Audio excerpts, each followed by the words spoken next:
Good morning students. प्राकृतिक आपदा में दूसरा चैप्टर है प्राकृतिक आपदा का प्रबंधन, बाढ़ और सुखाड़।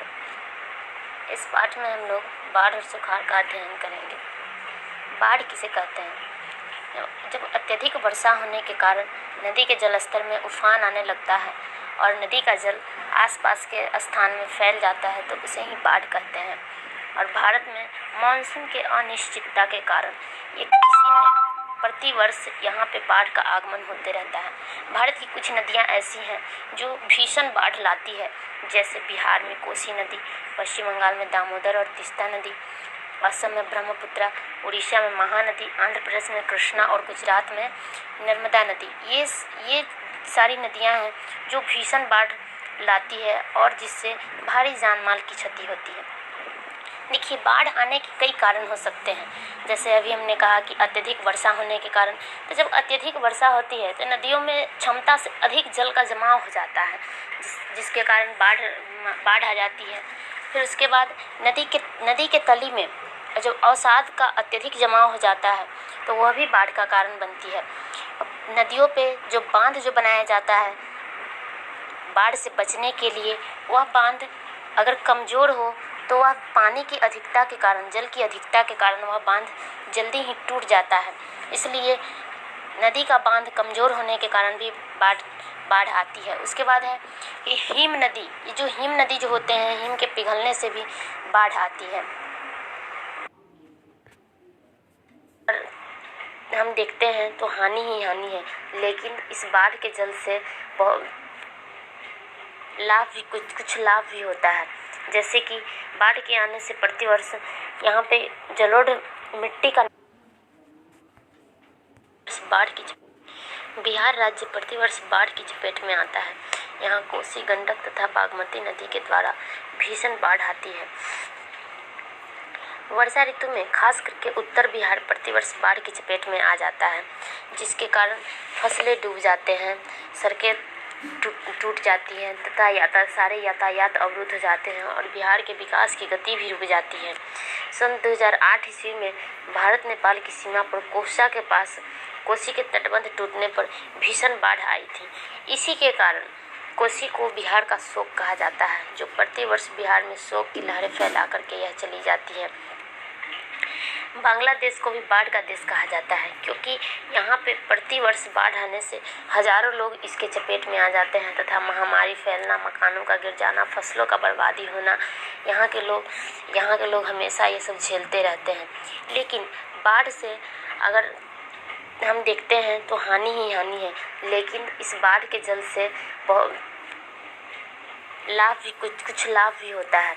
जैसे कि बाढ़ के आने से प्रतिवर्ष यहाँ पे जलोढ़ मिट्टी का निक्षेप होता है, जो सबसे उर्वरक शक्ति वाला मिट्टी होता है तथा यह इस मिट्टी का निक्षेप जहाँ होता है, यह सबसे उपजाऊ मैदान यह बन जाता है, जिसके कारण बाढ़ से कुछ लाभ भी है।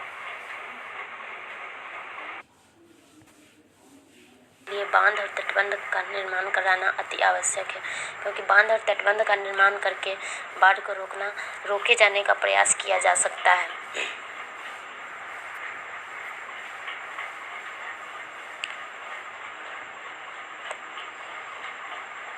यहाँ दिया हुआ है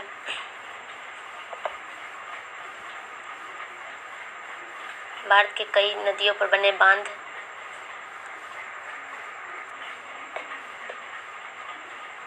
नदी का नाम और इससे कुछ जलाशय निकाले गए हैं, जिससे बाढ़ के रोकने के साथ साथ इस झील से बहुत सारे लाभ भी उठाए जा सकते हैं।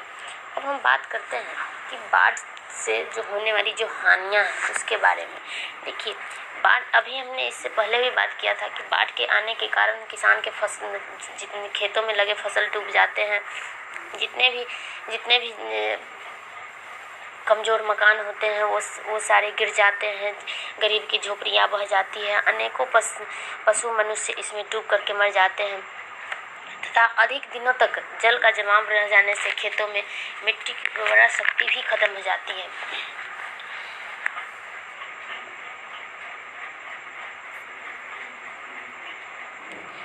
और ये भी बात है कि हमने ये भी बताया था जो बाढ़ वाले जो क्षेत्र होते हैं उसमें जलोढ़ मिट्टी का निक्षेप होता है, जिसके कारण वहाँ की मिट्टी में उर्वरा शक्ति भी उसकी बढ़ जाती है।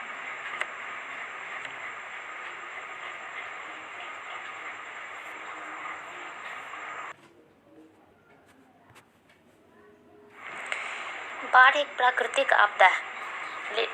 इसे रोका तो नहीं जा सकता, लेकिन बाढ़ के नियंत्रण के लिए कई उपाय किए जा सकते हैं। जैसे बाढ़ के बचाव के लिए नदी के तटबंधों का नियमित देखरेख करना चाहिए और उसका सुदृढ़ीकरण भी किया जाना चाहिए, ताकि बाढ़ का जो तटबंध हो वह मजबूत हो, जिससे बाढ़ जल्दी नहीं आए। दूसरा है, नदी के किनारे वृक्षारोपण करना चाहिए। अधिक वृक्षारोपण से बाढ़ को रोका जा सकता है। बाढ़ग्रस्त क्षेत्रों में लोगों को तैराकी का प्रशिक्षण भी दिया जाना चाहिए।